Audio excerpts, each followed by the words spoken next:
આ લોકોને આગળ રાખી અને અત્યારે નહીં કાલે આવજો, અમે જતા રહી પછી આવજો, 6 વાગ્યા પછી આવજો, તો 6 વાગ્યા પછી અમારે ખેતી કરવાની.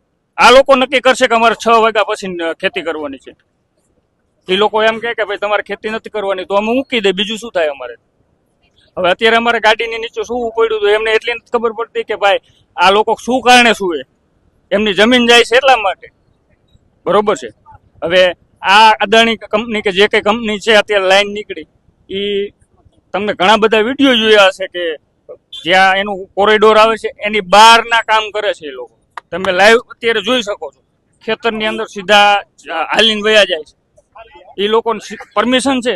અને અત્યારે આ લોકો આવે તો એમ કે કાયદાનો વિરોધ કઈ નથી કરતા, પ્રૂફ દેખાડી તો ચૂપ થઈ જાય છે. આપણે એવા પ્રૂફ દેખાડી કે ભાઈ આ પ્રૂફ છે પોલીસ વાળાને કે ભાઈ આ પ્રૂફ છે, તો એ ચૂપ થઈ જાય છે.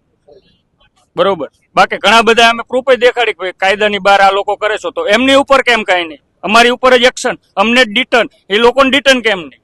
એ લોકો કાયદાની બહાર કરે છે તો એમની ડિટર્ન. કાયદો તો બધાને સરખો જ લાગુ પડે ને બેન, કે એવું નથી કે તમને અલગ ને મને અલગ. આ દેશનું સંવિધાન એમ નથી કહેતું તમારો કાયદો અલગ મારો કાયદો અલગ. એવું કહેતું હોય તો અત્યારે અમને કે ભાઈ બધા ખેડૂત માટે કાયદો અલગ છે અને કંપની માટે કાયદો અલગ છે, તો અમે એક અમને આપી દઈએ એટલે અમે સ્વીકારવા તૈયાર છીએ. બીજું તો અમે શું કરીએ? હવે છેલ્લે અમારી પાસે બીજું મરવા સિવાય કોઈ રસ્તો નથી. અત્યારે શું પડ્યું, કાલ સવારે એવું બનશે કે પેટ્રોલ છાંટીને હળગવું પડશે અમારે. બીજો તો અમારી પાસે કોઈ રસ્તો જ નથી. રસ્તો તો હોવો જોઈએ ને અમારી પાસે. હવે ખેડૂત છે, અમારા જ્યાં સુધી મત જોતા હતા ખેડૂતને ત્યાં સુધી બહુ મોટા મોટા બણગા ફૂંકવામાં આવ્યા.